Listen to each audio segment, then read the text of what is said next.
जय हिंद दोस्तों, स्वागत है आप सभी का आपके अपने YouTube चैनल जैकपुर पे। तो आज के इस वीडियो में हम लोग क्लास 11 का मॉडल क्वेश्चन पेपर देखेंगे, जो आप लोगों के फाइनल एग्जाम यानी कि एनुअल एग्जाम 2025 जो आप लोगों का जनवरी में होने जा रहा है, यानी कि आज से ठीक 1 महीना के बाद। तो उसके लिए काफ़ी इंपॉर्टेंट होगा, शुरू से लेकर अंत तक बने रहिए। यदि आप हमारे चैनल पर पहली बार विजिट कर रहे हैं तो सब्सक्राइब जरूर कर लीजिएगा, घंटी वाले आइकन को जरूर प्रेस कीजिएगा ताकि आने वाली हर एक वीडियो का नोटिफिकेशन आपके मोबाइल पर आता रहे। तो चलिए शुरू करते हैं, ज़्यादा वक्त ना गुजारते हुए।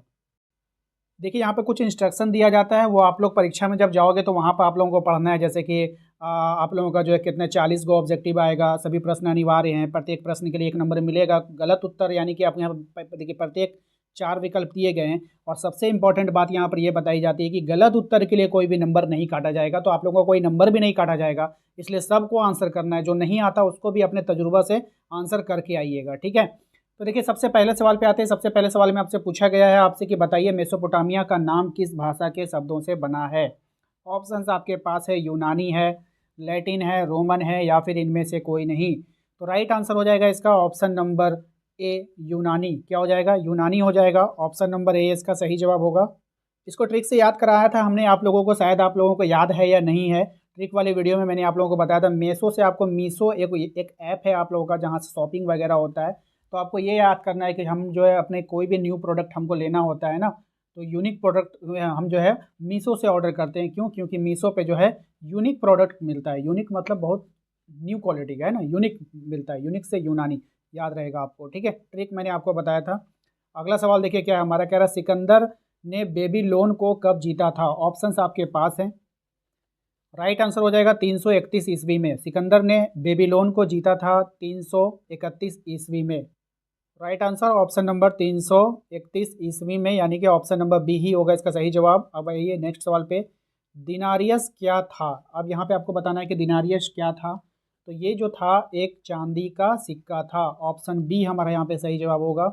अगला सवाल है आपका कि इतिहास का पिता किसे कहते हैं। बहुत ही अच्छा सवाल है और हर एक एग्जाम में आपको ये क्वेश्चन देखने को मिल जाएगा। राइट आंसर हेरोडोटस, ठीक है, याद रखिएगा। रोमन साम्राज्य का प्रथम सम्राट कौन था? रोमन साम्राज्य का प्रथम सम्राट कौन था? अगस्टस रोमन साम्राज्य का प्रथम सम्राट था। दूसरा सवाल देखिए क्या, क्वेश्चन नंबर 6 में कि पहाड़ी की चोटी पर बसे गांवों को क्या कहते हैं। तो पहाड़ी की चोटी पर जो बसे गांव थे उसको हम लोग कैस्टेला कहते हैं। क्या कहते हैं? कैस्टेला कहते हैं।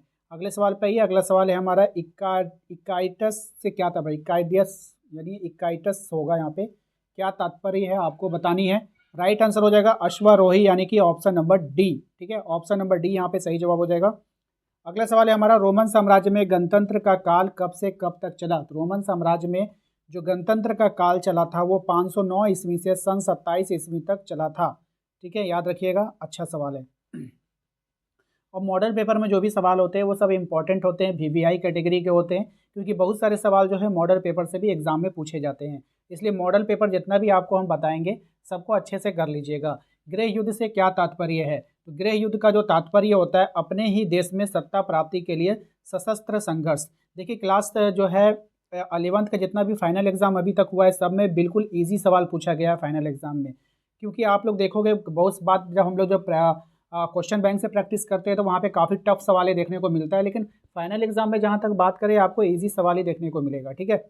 चलिए अगले सवाल पे आते हैं। बर्बर शब्द किस भाषा से उत्पन्न हुआ है? तो बर्बर शब्द जो उत्पन्न हुआ है यूनानी भाषा से उत्पन्न हुआ है। अगले सवाल पे आइए। अगला सवाल है हमारा, जर्मन शब्द फ्यूड का अर्थ क्या होता है। ऑप्शंस आपके पास हैं। तो जर्मन शब्द फ्यूड का अर्थ होता है एक भूमि का टुकड़ा। ऑप्शन नंबर बी, ठीक है।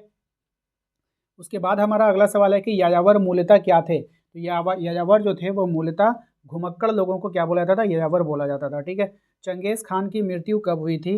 ऑप्शंस आपके पास हैं। तो चंगेज़ खान की जो मृत्यु हो गई थी वो हो गई थी आपका 1227 ईस्वी में, ठीक है।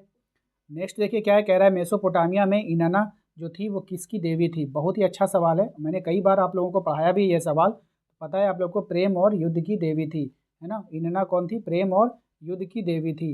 नेक्स्ट सवाल पे आते हैं। अगला सवाल है मेनर क्या होता है ना। मेनर क्या होता था आपको बताना है। तो मेनर जो होता था वो लॉर्ड का घर होता था। देखिए हमारा एक सेकंड चैनल है जिसका नाम है जैक गुरु, ठीक है, जैक गुरु 24। जब आप टाइप करोगे यूट्यूब पे तो आपको मिल जाएगा। वहाँ पर मैंने आप लोगों के लिए प्रैक्टिस सेट रखा है और मैं अपने सभी स्टूडेंट से कहता हूँ कि सुबह मॉर्निंग में सोकर जब उठो ना तो एक बार प्रैक्टिस लगा लो सबको स्पीडोमीटर में लगा करके, ठीक है। तो आप लोग एक बार जरूर विजिट करना, मैंने अलग से वहाँ पे प्लेलिस्ट बना कर रखा है आप लोगों के लिए प्रैक्टिस के लिए। चलिए क्वेश्चन नंबर 16 पे आते हैं। मेसोपोटामिया सभ्यता की लिपि कैसी थी?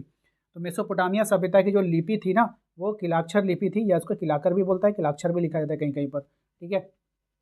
टीथ का अर्थ क्या होता है? टीथ, टीथ का अर्थ होता है आपका एक तरह का कर, है ना। टीथ का अर्थ क्या होता है? एक तरह का कर। देखिए टीथ का मतलब क्या होता है पता है ना, दांत। टीथ मतलब दांत, एक होता है ना TEETH, टीथ मतलब दांत। जब आप किसी से टैक्स मांगते हो, कोई भी है ना, सरकार जब किसी से टैक्स मांगती है तो क्या करता है? दांत दिखाता है वो, है ना, देने में कतराता है, एक तरह से दांत दिखाएगा, हंसेगा, बोले किसी तरह भी छोड़ दे हमको, ठीक है ना, डिस्काउंट मिल जाए। तो इस तरह से ट्रिक से याद कीजिएगा। फ्रांसीसी समाज में अभिजात वर्ग किस श्रेणी में सम्मिलित था? तो फ्रांसीसी समाज में जो अभिजात वर्ग था वो द्वितीय श्रेणी में सम्मिलित था, ठीक है, अभिजात वर्ग, ठीक है। अगले सवाल पे आइए। अगला सवाल है हमारा कि वर्तमान में फ्रांस में किस प्रकार की सरकार है? तो वर्तमान में जो फ्रांस में सरकार है वो गणतंत्रीय सरकार है, ठीक है। नेक्स्ट है द लास्ट सपर चित्र जो है वो किसने बनाया था? तो द लास्ट सपर चित्र जो बनाया था लियोनार्डो दा विंची ने बनाया था। ऑप्शन नंबर ए इसका सही जवाब होगा। अगला सवाल है हमारा कि ईसाई धर्म, ठीक है, ईसाई धर्म में ईस्टर से क्या आशय है? तो ईसाई धर्म में जो ईस्टर है ईसा मसीह का पुनर्जीवित का प्रतीक होना, ठीक है। ऑप्शन नंबर ए इसका सही जवाब है। अगला सवाल देखिए क्या है हमारा, कह रहा है the civilisation of the Renaissance in Italy नामक पुस्तक की रचना किसने किया है? ये सब सवालों का प्रैक्टिस आप लोग वहाँ पे कर रहे होंगे, मुझे आशा है कि आप हमसे पहले आंसर कर रहे हैं। तो बर्कहार्ट ने, किसने किया था? बर्कहार्ट ने किया था। अगले सवाल पे देखिए द प्रिंस नामक पुस्तक की रचना किसने किया था? तो द प्रिंस नामक पुस्तक की जो रचना किया था मैकियावेली ने किया था। किसने किया था? मैकियावेली ने किया था। नाइट्स कौन थे? आपको बतानी है नाइट्स जो थे वो कौन थे? तो घुड़सवार सैनिक। कौन थे? घुड़सवार सैनिक थे। ऑप्शन नंबर ए इसका सही जवाब है। छापे खाने का निर्माण किसने करवाया था? छापे खाने का जो निर्माण है वो किसने किया था आपको बताना है, यानी कि प्रिंटिंग प्रेस का निर्माण किसने कराया था? तो गुटेनबर्ग ने कराया था। ऑप्शन बी इसका सही जवाब हो जाएगा। इसाबेला द इस्ते कौन थी? इसाबेला द इस्ते जो थी वो कौन थी? तो मंटुआ राज्य की रानी थी। कौन थी? मंटुआ राज्य की रानी थी, है ना। अगले सवाल पे आइए। कह रहा है कि चीन की साम्यवादी पार्टी की स्थापना कब हुई थी? तो चीन की जो साम्यवादी पार्टी थी इसकी स्थापना 1921 में हुई थी। नेक्स्ट आपका प्रिंसिपिया ऑफ मैथमेटिका किसके द्वारा रचित है? तो ये जो रचित है आपका न्यूटन के द्वारा रचित है। ऑप्शन नंबर डी इसका सही जवाब होगा। अगले सवाल पे आइए। अगला सवाल है हमारा किसने ये घोषणा की थी कि पृथ्वी समेत सारे ग्रह सूर्य के चारों ओर परिक्रमा करते हैं? ये बात किसने कहा था? तो ये बात जो कहा था कॉपरनिकस ने कहा था। ऑप्शन बी हमारा यहाँ पे सही जवाब हो जाएगा। अगला सवाल है हमारा सोसाइटी ऑफ जीसस नामक संस्था किसने स्थापित किया था? तो सोसाइटी ऑफ जीसस नामक जो संस्था स्थापित किया था वो किसने किया था? तो इग्रेशियस लोयला ने किया था। किसने किया था? इग्रेशियस लोयला ने। मार्टिन लूथर किस देश का निवासी था? ये जो मार्टिन लूथर था वो किस देश का निवासी था? ये जर्मनी का निवासी था। ऑप्शन नंबर ए इसका सही जवाब होगा। अगला सवाल है हमारा कि रेड इंडियन कहाँ के मूल निवासी थे? तो रेड इंडियन जो मूल निवासी थे वो उत्तरी अमेरिका के थे, रेड इंडियन मूल निवासी। नेक्स्ट है आपका ब्रिटेन में संयुक्त राज्य अमेरिका को एक स्वतंत्र देश के रूप में कब मान्यता दी? तो ब्रिटेन ने जो इसको मान्यता दी थी वो दी थी 1781 में। ऑप्शन बी इसका सही जवाब होगा। अगला सवाल है हमारा कैनबरा को ऑस्ट्रेलिया की राजधानी कब बनाई गई? तो कैनबरा को जो ऑस्ट्रेलिया की राजधानी बनाई गई वो 1911 में बनाई गई थी। जापान में मेईजी पुनर्स्थापना कब हुई थी? तो ये हुआ था आपका ऑप्शन नंबर ए 1867 से 1868 के बीच में, ठीक है। अगले सवाल पे आइए। अगला सवाल है पर जापान में तेज गति वाली शिंकानसेन क्या है? जापान में शिंकानसेन है तेज गति वाली, वो क्या है आपको बतानी है। राइट आंसर हो जाएगा आपका कार है। वो क्या है? कार है, ठीक है ना। कार नहीं होगा, सॉरी, बुलेट ट्रेन होगा ना, कार दे रहे हैं, बुलेट ट्रेन है वो, ठीक है। नेक्स्ट, आधुनिक चीन के संस्थापक किसे माना जाता है? तो आधुनिक चीन का जो संस्थापक माना जाता है वो सन यात सेन को माना जाता है, ठीक है। चीनी गणतंत्र के पहले राष्ट्राध्यक्ष कौन थे? तो चीनी गणतंत्र के पहले राष्ट्राध्यक्ष जो थे वो कौन थे आपको बतानी है। तो ये हो जाएगा आपका सन यात सेन। ऑप्शन नंबर ए, ठीक है। अगला सवाल देखिए क्या हमारा कह रहा है आपसे वर्का शीर्ष क्या था? तो वर्का शीर्ष जो था वो एक स्त्री का शीर्ष था, ठीक है। वर्का शीर्ष क्या था? एक स्त्री का सिर था। यदि आपने अभी तक हमारे व्हाट्सएप ग्रुप को नहीं ज्वाइन किया है ना तो मैंने लिंक डाला है डिस्क्रिप्शन में, उसको जाकर के ज्वाइन कर लीजिएगा आप लोग, ठीक है। चलिए अगला सवाल पे आते हैं। लास्ट सवाल है हमारा 40वां सवाल। आपसे पूछा गया आपसे मेसोपोटामिया किन दो नदियों के बीच की उपजाऊ भूमि को इंगित करता है? तो कौन से करता है? दजला एवं फरात को। ऑप्शन नंबर बी, ठीक है। तो 40 सवाल आप लोगों से पूछा गया है, 40 में आपने कितना सही किया है हमें कमेंट करके ज़रूर बताइएगा।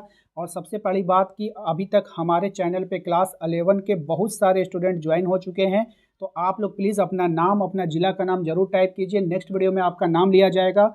और मुझे भी ये खुशी मिलती है कि आप लोग कहाँ से देख रहे हो, मुझे भी पता चलता है कि कहाँ कहाँ हमारी वीडियो पहुँच पा रही है। तो प्लीज़ आप लोग अपना नाम और अपने ज़िला का नाम ज़रूर मेंशन कीजिएगा कमेंट बॉक्स में। मिलते हैं नेक्स्ट अगले वीडियो में। Thank you.